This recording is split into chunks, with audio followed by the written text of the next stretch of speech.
There are some of you here. I'm sorry, but I gotta be honest. You're still here. Pero layo na kay kagkasing-kasing kay Lord. Some may be still in ministry. Pero dugay nang nawala ang pagtuo. Kaya ang pagpangalagad sa Ginoo, igsoon, it will never be convenient because it should be covenant. Si Lord committed sa atoa, ang pangutana kita, committed ba ta sa iya? Pag muingon ka nga you are in covenant with God, muingon ka, magkinaunsa. Parehas kay ano ba? Parehas kay Meshach, Shadrach ug Abednego. Kapalumi nga among Dios makaluwas. Pero bisag di miluwason. What if kadang imong gipangayo sa Ginoo dili ihatag ni Lord? Mga lagad pa ba gihapon ka? Because if you are in covenant with God, despite of, Lord, I'm not after what you can give me, I'm after you. Lord, pwede ra nga di nimo ihatag ni mga butang sa kalibutan sa ako, basta naalang ka. Ingon sa ingon ni King David, ingon si King David, better is one day in your courts than 1,000 elsewhere. I'd rather be a doorkeeper in the house of my God than dwell in the house of the wicked. Ingon siya, ay, diri lang ko, Lord. Bahalag, gwardya lang ko diri sa gawas, basta naa ka, kontra na ako sa sulod nga wala ka. Sa dihang nakasala si David because he is a man. He is human like us. Nakasala siya kay Lord. Tama?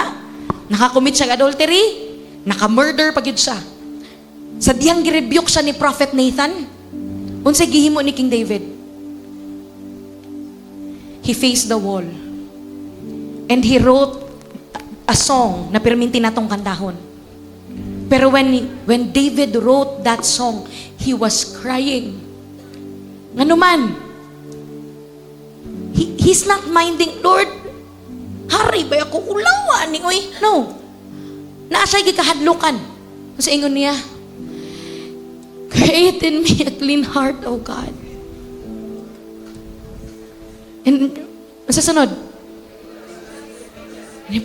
right spirit within me. Unsa iyang gikahadlukan? Cast me not away. Cast me not away. Personally, igsoon, isa lang kapahiyong ni Lord Igo na para nako para magpanayon sa unahan. It's not about things. It's not about the things that you got. It's not about the things that you acquire. Pinaka sakit nga mahitabo sa imong kinabuhi.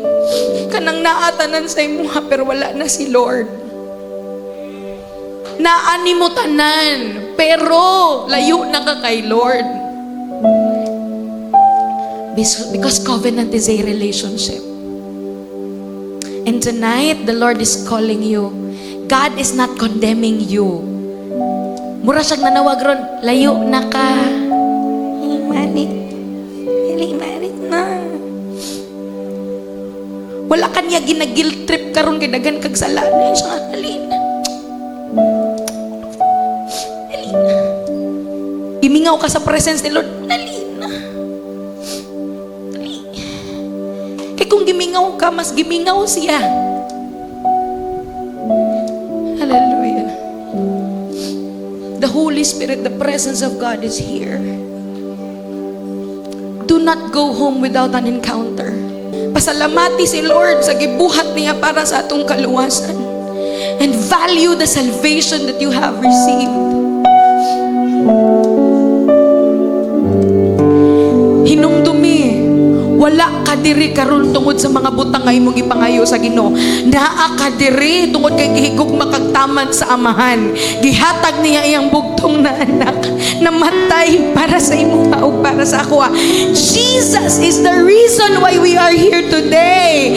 The reason is not the 27 years of CCMI. We are here because of what Jesus has done. We are here because of the finished work of Christ. Hallelujah.